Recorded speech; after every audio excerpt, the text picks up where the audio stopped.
Oh, you're a chunk and I love it.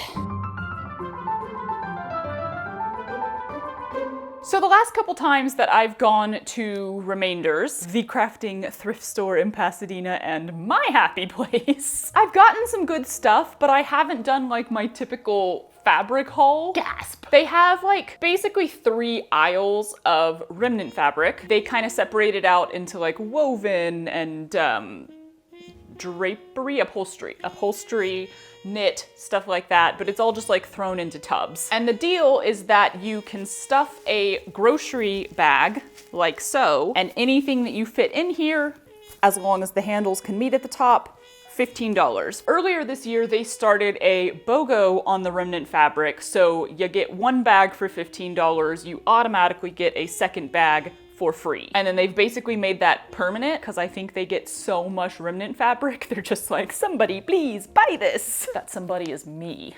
So the last time that I did like a haul from Remainders video, it was because the Remnant bins had just been this glorious, incredible, oh, it was just so good. I got it all for like, was it 36 cents a yard? Now I can't remember.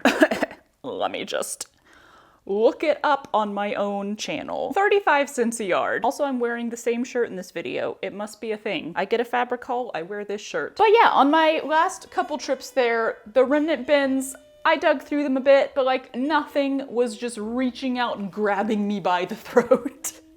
So I focused on other areas instead. But like a week ago, 'twas Black Friday. Yes, I know, why am I so far ahead on my schedule? This video is coming out in like January. Why? So they were doing a 20% off of everything that you bought that day. I had to stop by. And thank goodness I did. Also, thank goodness I did like early in the morning because y'all, the remnants were screaming my name again. Yay! Which can I just say, this is what I absolutely adore about thrifting fabric or fabric thrift stores. You just never know what new stuff they've gotten in. It could literally change by the day. The stream of donations that comes into them is like, whew, it is constant. So they just constantly have new stuff. And yeah, I go 1 month and I'm like, nothing's really standing out to me. And then I go the next month and I'm like, oh my God, it's a miracle of finds. I love it so much. This time it looks like somebody had donated like a whole bunch of fabric samples, I guess. I'm not really sure where this would have come from. And there is a ton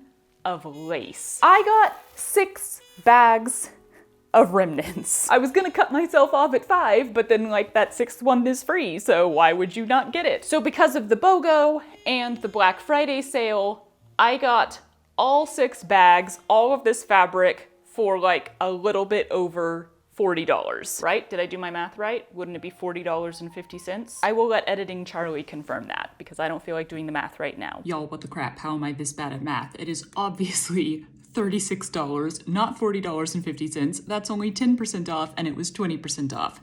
$36. So now, it's time for the good part. I gotta see what my yardage is so that I can find out what I paid per yard. That's the best part, isn't it? You get a bunch of cheap fabric, you gotta know exactly how cheap you got it. Yardstick!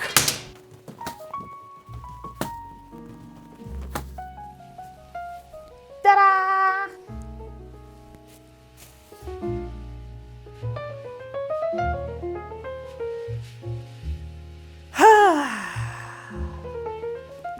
One thing I am, oh, am I here? I'm here. Hello, I'm here. One thing I am so happy about with this is the colors.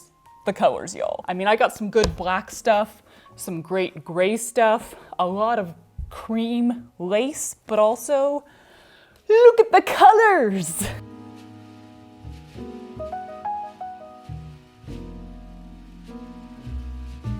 Hi, bud. Hello. Hello, my sweet baby.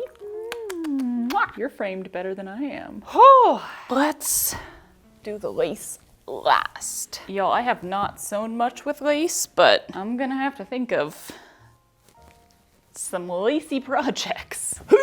Let's start with the wovens, because there's a lot less of it. Boom. That was loud. Starting easy.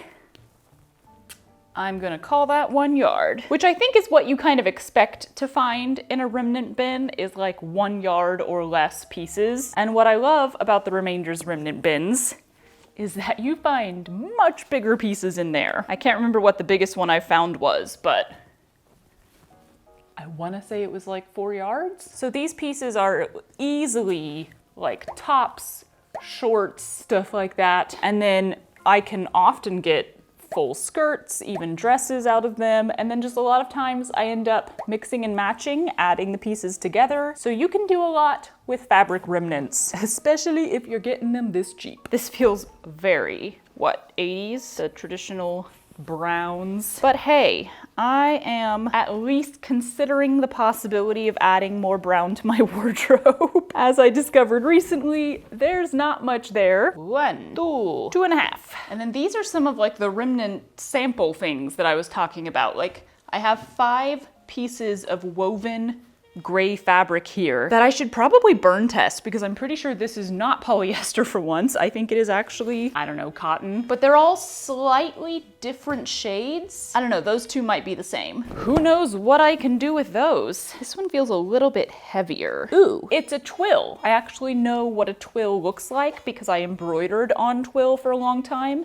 And then I actually learned how to embroider or like embroidery weave a twill stitch. So that's like the one weave that I actually recognize. Ooh, see, this one's got like a big square cut out of it. Still plenty of fabric left though. And I noticed that on some of the other ones that said sample on them, they had circles cut out. Like there would just be 1 or maybe 2 circles that had been cut out of one end. This is like, I don't know, this just reminds me of like how much fabric waste there is in the fashion industry. I don't really know what these fabrics were for, but clearly they were either not used at all or like very small bits of them were used. You get 1 to 3 yards of fabric for a sample and then you cut a circle out of it and the rest is trash theoretically. In this case, it became donations, thank goodness. But like, that's obviously not always gonna be the case. A lot of it is probably becoming trash, which sucks.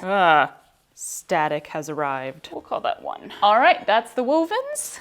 Let's move on to the knits. Oh, the static. I think I already have several pieces of striped purple knit, but all of it is lightly different shades. What can I say? I'm a sucker for purple. Look at these fun colors. Stripes again, I have way too much stripe. I always say, don't buy more striped fabric. And I always do anyway. Ooh, this is good stuff. Ooh, see? There it is again, shipping sample. I love this kind of knit. It's kind of thin, but it's always like so slippery smooth. My tactile senses very much enjoy it. Ooh, see, there's one.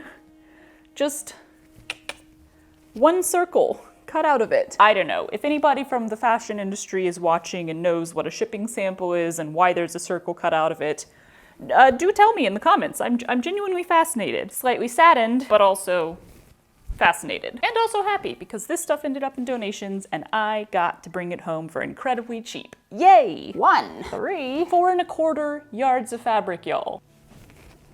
That is so much fabric. 96% T, 4% SP. SP would maybe be spandex? What would T be? My brain is blanking. I'm not very informed on textiles. Oh, we got 2 circles taken out of this one. Who knows, you guys, who knows? It is a heavy knit. Oh yeah. While we're just sitting here, might as well tangent a little, yeah? Side note to people who show up to my videos expecting me to get right to the point and not talk about anything. That's not what this channel is. This channel is for tangents and chatting, getting to know me, getting to know you, and just hanging out together while I make stuff. Ooh. So a while ago, I mentioned in a video my like tier 1 and tier 2 project lists, and some people asked in the comments, what are those? How do you organize them? What goes on what list? So yeah, I make a heck of a lot of lists because lists are how my brain like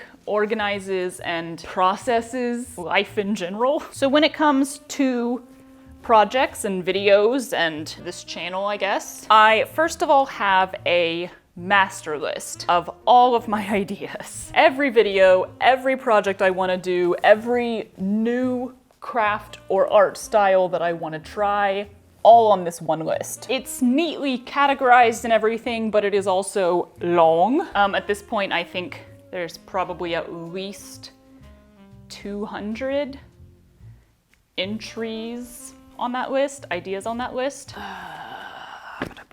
And when I get new ideas, which is frequently and constantly, I usually just kind of jot them down in the notes app or on my daily schedule thing, and then every once in a while I'll go through all of that, transfer them over to the master list. So it is forever growing, much faster than it's shrinking. I cross off the ones that I've done and it's like, oh, I did 2 things and I added 20. Good times! So then I also have the tier 1 list. Why would you take the circle out of the middle of the fabric? Why would you do that? Ugh. People. The tier 1 list is all of the projects that I am currently working on or that I have in some way started or prepped for. So I know that these are coming up very specifically. I try to keep that one around 4 to 6 items, 6 to 8 if you want to count my 2 long-term embroidery projects that are also technically part of that list. As I finish projects on the tier 1 list, I generally am adding projects, so it's just kind of cycling forever. But every once in a while, like I mentioned, I think originally, I do just blast through my tier 1 list and I haven't added anything on, and so I just use it up. The stuff that I'm adding to the tier 1 list is coming from the tier 2 list. That can be anywhere from 2 to 20 items long, although when it gets super long like that, super overcrowded, that is when I tend to be really overwhelmed, which is what's been happening recently. I think that's what I mentioned before, is my tier 2 list is currently so long that it's taking me through June or July of this year. Currently bursting at the seams. But these are all projects that I specifically want to do next for some specific reason, or maybe they're seasonally related, or I'm just super excited about these ideas, but not excited enough to have them jump the line into tier 1. Cause yeah, despite all of this list making, I constantly am letting ideas jump the line. Some things can just go on the master list, and other things I'm yeah, yep, we're doing that right now. When I randomly decide I want to try dyeing fabric, or I have to make a dress for an event, or I get an amazing thrift haul. There has been a lot of jumping the line lately, which is not exactly helpful to that extremely long tier 2 list that's overwhelming me. Oh well. Y'all, look at this color. It is gorgeous, and I love it. The thing is, if I stuck to my scheduled list of ideas and didn't allow myself to go on random side quests whenever the mood strikes me, I wouldn't be being me. I mean, this is just life for me. It is the constant balance between this need and desire for organization and scheduling and ritual and routine, balanced with a very strong need for spontaneity and for flexibility and for change, which is a balance that I really enjoy, because the actual act of making a list is enjoyable. It's very calming and, I don't know, therapeutic. So when I throw a curveball at myself, it's just huzzah! I get to make a new list now. I get to redo my schedule. Yay! And sometimes I will just make a new list because I am feeling stressed or overwhelmed or unfocused, and the act of creating a list will help alleviate that. So right now I technically have a tier 3 list, or maybe it would be better to call it a 2+. And I'm sure that I made it at some point when I was feeling stressed, but it's pretty much a direct copy of other lists. It has all of tier 1 and tier 2 on it, but then it also has more. Oh, this one is delightful. And I have more of it. Perfect. Anyway, that was my long-winded answer to what my tier lists are and what's on them. It's honestly one of the incredible things about having this job and being my own boss, is being able to strike this balance between extremely rigid scheduling and complete flexibility. Because yeah, that's not exactly something that was realistically achievable at any of the jobs that I had prior to this. So yeah, I am super duper excited about all of the projects on tier 1 and all of the projects on tier 2 that are coming up this year, and also for all of the random side ideas that I get that become projects and just blast their way through the list right to the top. I'm excited for it. I hope you're excited for it. I think it's gonna be a really fun year of making stuff and chatting and getting to know each other. Oh, that was all of the knits. No, it wasn't. I missed one. Last knit. I love this one so much. Isn't that adorable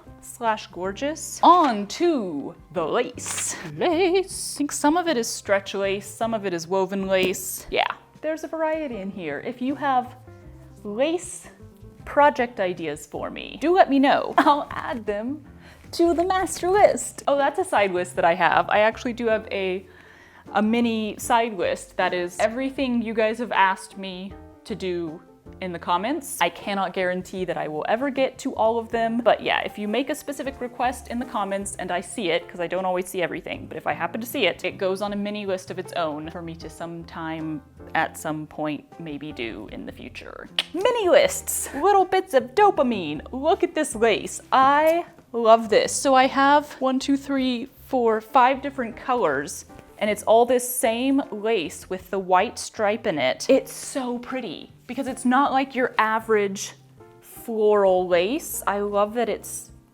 different, and I just feel like I have to make something gorgeous out of this. I almost want to combine all 5 of them, although this one's kind of the odd one out. These 4 colors look good together. The regular blue doesn't quite go. I don't know.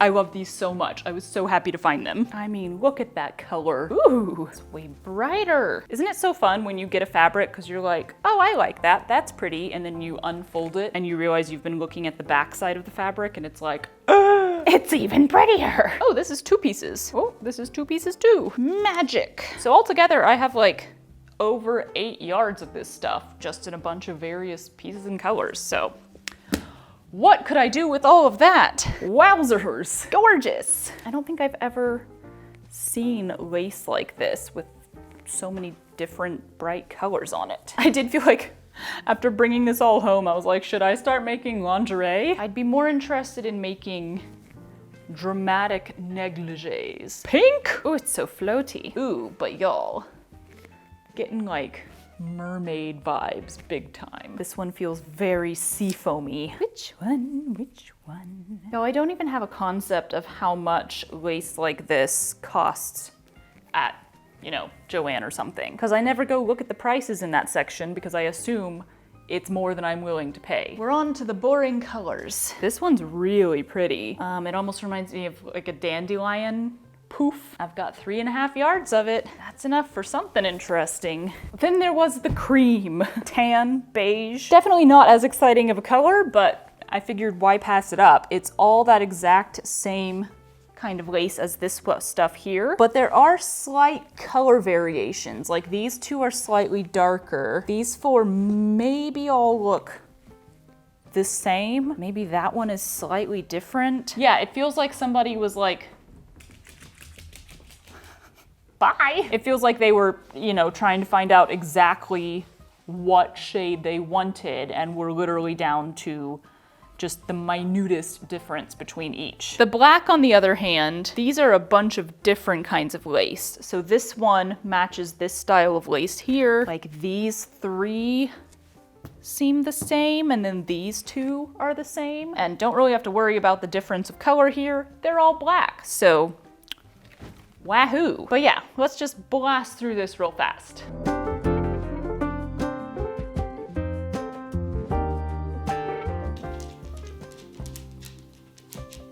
Hi.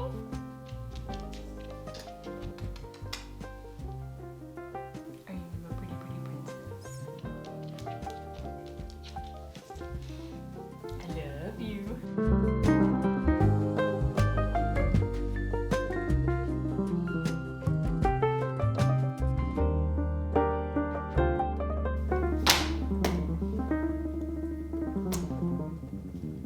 Alrighty, y'all, let's tally it up. Tally-ho! I don't know why I start recording before I do this. It just takes me so long to do the math. I should just do it before I press record. Nah.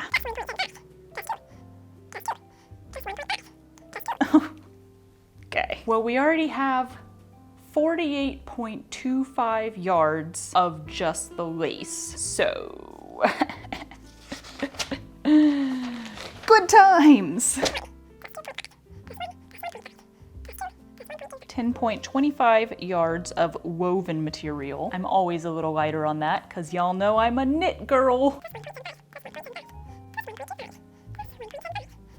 32 yards of knit. Is this accurate? Y'all, final count, 90.5 yards of fabric. But let's see that final thing. So I paid $36. Oh, it's not a record beat. It's about 40 cents. a yard. Not bad at all. 90 yards of fabric for 40 cents. a yard. So much gorgeous lace, such a variety of knits, some really beautiful woven fabrics. Like, it just makes me so happy that I can fill my fabric stash with fabric that I got for this cheap. It's insane. Yeah, whatever this shipping sample stuff was, it was my lucky day. I will say those circles that were cut out, in a lot of the fabrics, especially the knits and stuff, they were cut out of the very edge. So it's like, okay, great. Like, you've taken one circle out of this fabric, it's still so usable. When I got over to these, like cream and the black laces, so many of them have the circles cut out of the middle of the fabric. And it's so weird to me because that implies, like, I don't know. It's like either somebody didn't care because they're assuming that this fabric is gonna be trash, which is sad in itself, or it almost calls to mind the idea of purposeful destruction, which is a very heavily used thing, especially in the garment industry, purposefully destroying product that is not going to be used or sold because God forbid somebody get it for free or for cheap. Yeah, and that's, I mean, maybe I'm reading into it. Maybe it's more of somebody just not caring or whatever, which, like I said, is still sad. But did you choose specifically to cut them smack out of the middle? I don't know, y'all. The fashion industry is up. But on this particular day, it benefited me greatly. The fact that these shipping samples ended up at a donation center, at a thrift store where I could then get them and use them and make them into something. Like, that is what we need. That's not solving the issue of all of this fabric waste. It's not like, oh, it's okay that you had 4 yards of fabric that you clearly didn't need, but that's at least like a step in the right direction. That is at least way better than all of this going in a landfill somewhere. So, thrift stores. We need more of them because, y'all, if you start following some of these thrift stores on social media, you will often see them post about, like, we are closed for donations because we're overwhelmed with so many. Or, like, we're having sales to try to just get rid of stuff, sell it off to more people because we have too much stuff coming in. They will be overwhelmed with donations all the time. I don't know, maybe I'm just trying to encourage more people to open crafting thrift stores and fabric thrift stores because clearly there is so much fabric waste. And it's not just from your home sewist being like, oh, let me clean out my stash by getting rid of these 5 pieces of fabric that I don't think I'm gonna use. That's not the stuff that I think is keeping these thrift stores inundated with donations. I think it is stuff from the actual fashion industry that's starting to funnel into these thrift stores rather than going into landfills. And like, thank God they're at least doing that instead of just throwing it away. Anyway, I could rant about fast fashion and fabric waste and cheap fabric and thrift stores and how much I love them all day long. But I was in the middle of making a dress out of remnants yesterday when I realized that I don't have proper thread for the color. So I'm gonna go out to Joann, get some thread. This isn't part of the video, making the dress at least. It's just another hoodie dress. I'm loving them so much that I just needed to make another one. But I'm gonna finish sewing that and come back to you, I don't know, I guess just as an example of like, hey guys, fabric remnants are usable.